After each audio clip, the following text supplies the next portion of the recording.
Welcome back to Let's Have It Out. My guest on the show is Bonolo Ramokele, the Treasurer General of the Black Business Council, and we're talking about the impact that SMMEs can have in the sixth administration in creating the jobs for young people. Before we continue with our interview, let's hear what some of your views are on social media. Mongiseni Timba on Twitter says, impossible if not funded, and it's unfortunate because they won't get funding. Latlabi on Facebook says, we have been doing that, but there are some challenges. Our youth's work ethic is not up to scratch. We're going to continue with this conversation in the vein of, in the tone of that last comment, that there is capital, there is support from the state. I mean, there's an entire ministry set up for that. But you're arguing for more change, more systematic change, whether that be policy or legislative change. Yep. But let's come back to the ground. In Gauteng, for instance, in the last administration, the Premier, David Makura, had a program called the GEP program, where he funded 11 small businesses. They went from a turnover, and these were tuck shops, spaza shops, very typical township-based small businesses. These weren't like a doctor establishing a practice, for instance. They went, he gave them funding. Those 11 businesses went from a turnover of about 10,000 Rand a year to 300,000 Rand per business per year in turnover, and went up to collectively employing about 200 people in the immediate surrounding. But the typical spaza shop, this typical small business we're talking about, and if we're going to talk about, solving unemployment at 9 million mass, we're going to have to talk about en masse small businesses, and we have to look at those that are easiest to create, right? We can look at the creative industry, for instance, if you're a young fashion designer. We can look at, for instance, the ICT space, if you're a young engineer looking to create the right sort of technology that will be disruptive and that sort of thing. What you need more than anything is support outside of capital. So just giving more money, I believe, is dangerous, specifically if you have no guarantee on the return of that money. But importantly, you're going to have to create a lot of these small businesses in order to create a lot of real jobs, whereas you could just take that pool of money you had, throw it into one big business, recapitalize it, and it almost immediately creates a lot of jobs. Describe to me what sort of support immediately right now should, for instance, a young mechanic with his own practice in the township, for instance, receive from the state? Okay. Look, again, the answers are not going to come from the state alone. It has to come from the private sector. It has to come from the state as well. So, and it's also quite dangerous to say that you're just going to lump a large chunk of money into a corporate and hope that it's actually going to employ a lot more people. That thinking of trickle-down economics has proven not to work. And if you look into Germany's economy, which is the most stable economy, I dare say, in the entire planet after China and India, that economy is literally built off the backbone of SMMEs. Out of the 3.7 million businesses that are sitting in Germany, 99% of them are what you call most of the developing world is.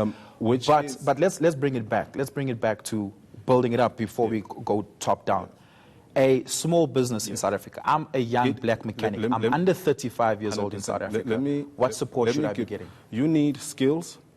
So you need to make sure that there's vocational training that is happening within those particular businesses. We cannot rely on the universities alone to be able to bring those skills. You need access to markets. And access to markets means that on the state side of things, you need to do away with things like the triple PFA that kills and keeps small businesses out of the economy.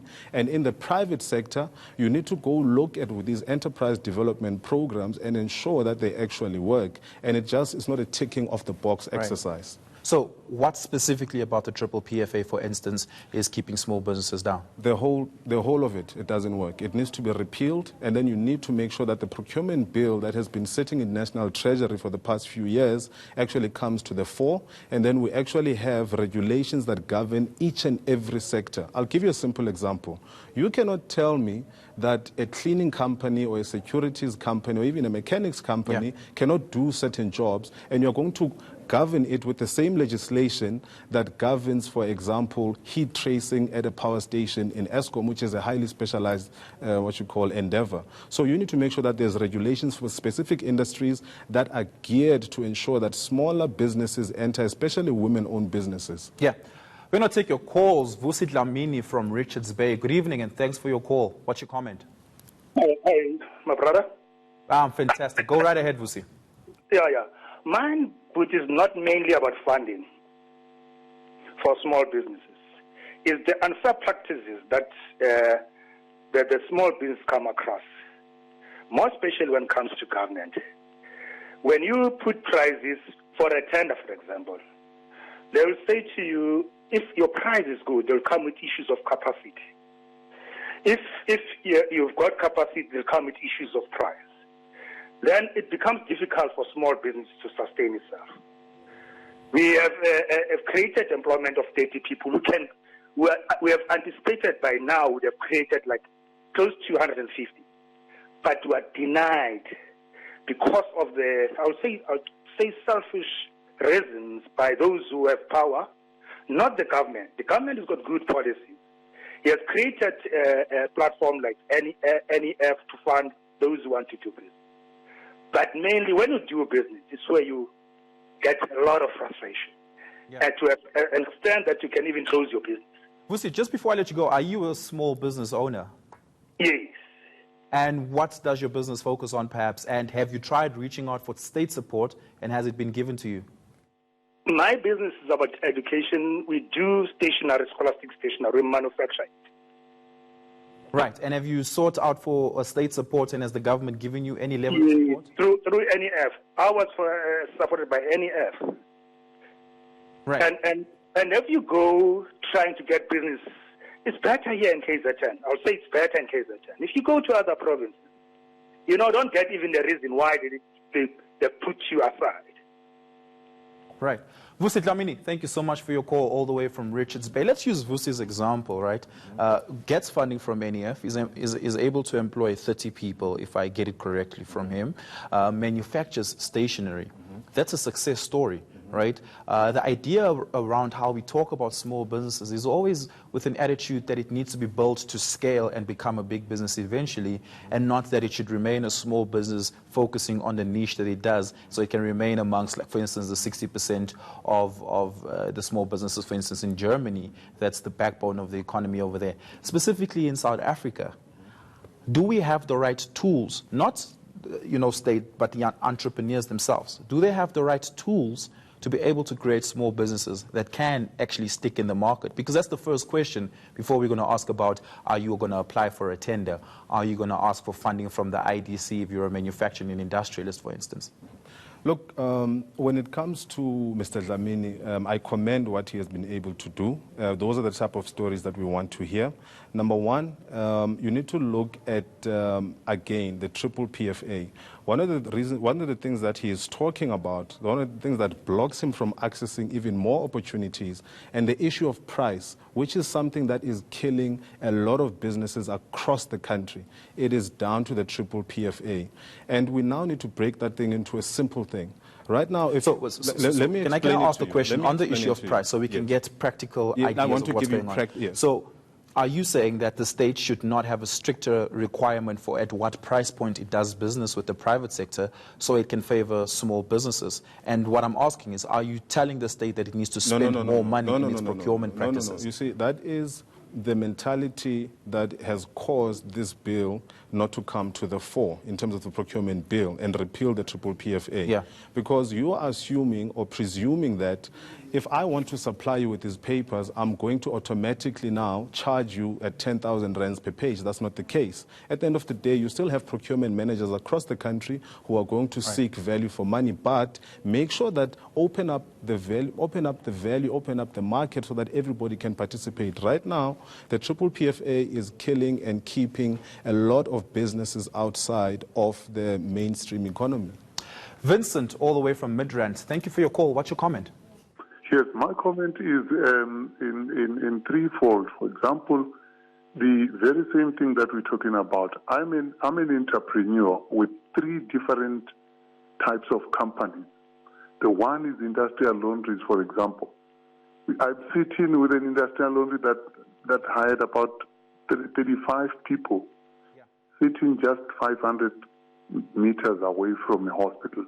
But you find decisions made by government employees where they just get to give tenders to people who are 200 kilometers away from thee, and then you're expected to live and wait for these kind of things for the 3 years. From the capital that you have put and gathered together, none of whatsoever comes from government itself.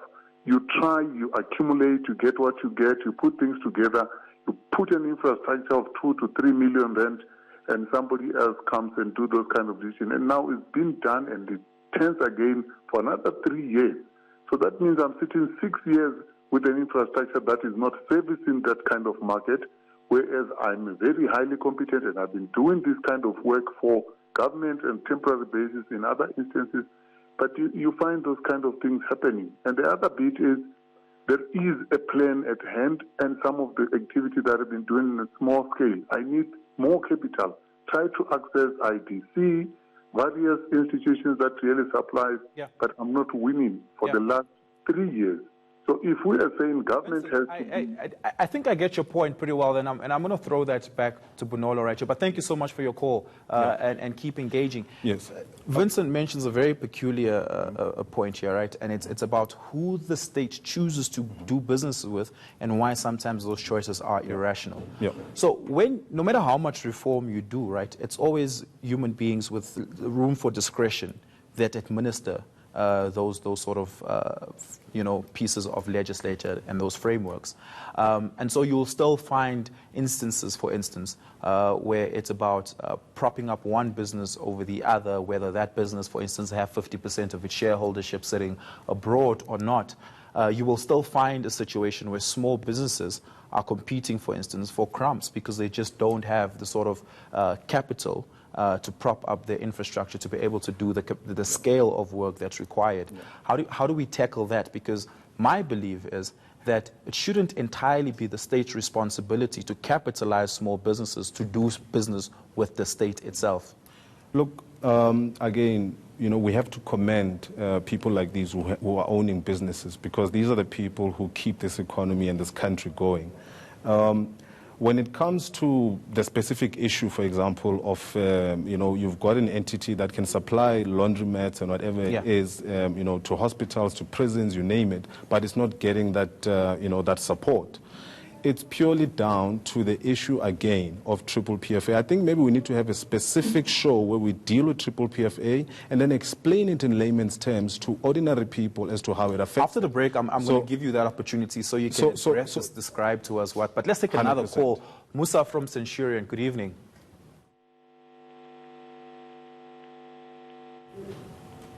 It seems that we may... Oh, there you go. Welcome to the show. What's your comment? My comment is that we are continuously talking of small business as black business people, but in South Africa there are many businesses which have been surviving for the past 10 years, but we don't feel the government and whoever cares about protecting those black companies which have sort of managed to survive the test of time, and those people have worked hard to maintain those businesses. Even when you go to financial institutions which, like IDC, NEF, you still find that their conditions for lending money are much more difficult than a normal bank. So how would we propel black business when we don't protect those ones who have actually managed to survive, and we want to worry every time about new small business? Thank you. Thank you so much, Musa, for your call. Very important question. Yeah. So two conversations that stem from that. One is, what should the structure around loan and funding agreements be with small businesses in South Africa and state institutions? That's the first. And the second would be, in the PFMA, the specific repeals, would you repeal the entire thing or very specific things in the triple PFA? You need to repeal all of it. It doesn't work.